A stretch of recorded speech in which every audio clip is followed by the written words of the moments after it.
Assalamualaikum warahmatullahi wabarakatuh. Nusaibah binti Ka'ab al-Ansoriyah adalah seorang sahabat wanita yang agung lagi pemberani.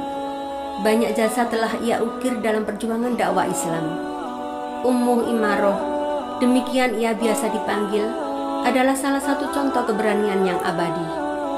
Ia merupakan sosok pahlawan yang tidak pernah absen melaksanakan kewajiban bila mana ada panggilan untuknya. Semua perjuangannya ditujukan untuk kemuliaan dunia dan akhirat. Nusaibah termasuk satu dari dua wanita yang bergabung dengan 70 orang laki-laki Ansor yang berbaiat kepada Rasulullah dalam baiat Aqabah kedua.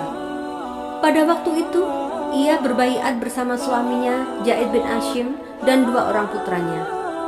Kisah kepahlawanan Nusaibah yang paling dikenang sepanjang sejarah adalah pada saat perang Uhud, di mana ia dengan segenap keberaniannya membela dan melindungi Rasulullah. Pada perang itu, Nusaibah bergabung dengan pasukan Islam untuk mengemban tugas penting di bidang logistik dan medis. Bersama para wanita lainnya, Nusaibah ikut masuk air kepada para prajurit muslim dan mengobati mereka yang terluka. Ketika kaum muslimin dilanda kekacauan karena para pemanah di atas bukit melanggar perintah Rasulullah, nyawa beliau berada dalam bahaya.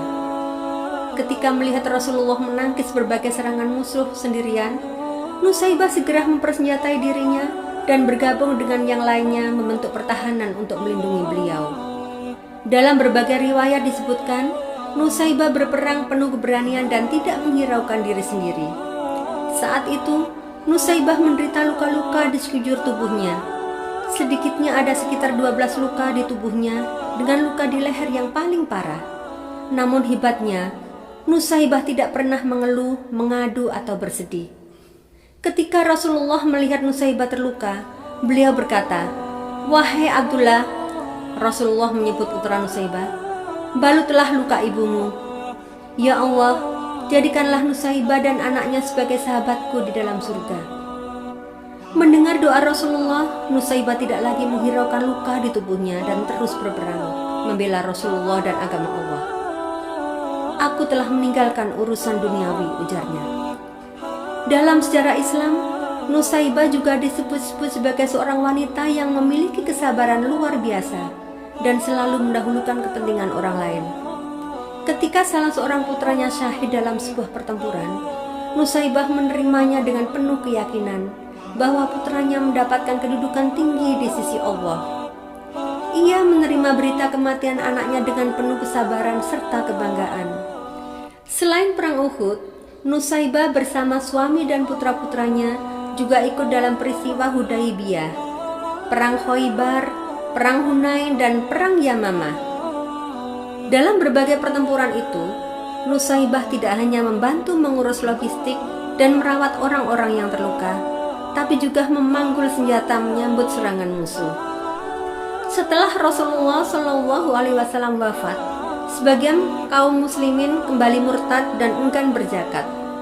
Khalifah Abu Bakar Ash-Shiddiq segera membentuk pasukan untuk memerangi mereka. Abu Bakar mengirim surat kepada Musailamah al-Kadzab dan menunjuk Habib, putra Nusaibah, sebagai utusannya. Namun, Musailamah menyiksa Habib sampai syahid. Meninggalnya Habib meninggalkan luka yang dalam di hati Nusaibah. Pada perang Yamamah, Nusaibah dan putranya Abdullah ikut memerangi Musailamah hingga tewas di tangan mereka berdua. Beberapa tahun setelah perang Yamamah, Nusaibah meninggal dunia. Profesor Dr. Muhammad Bakr Ismail dalam bukunya berjudul Bidadari Dua Negeri menyebut Nusaibah sebagai wanita yang sebanding dengan 1000 laki-laki.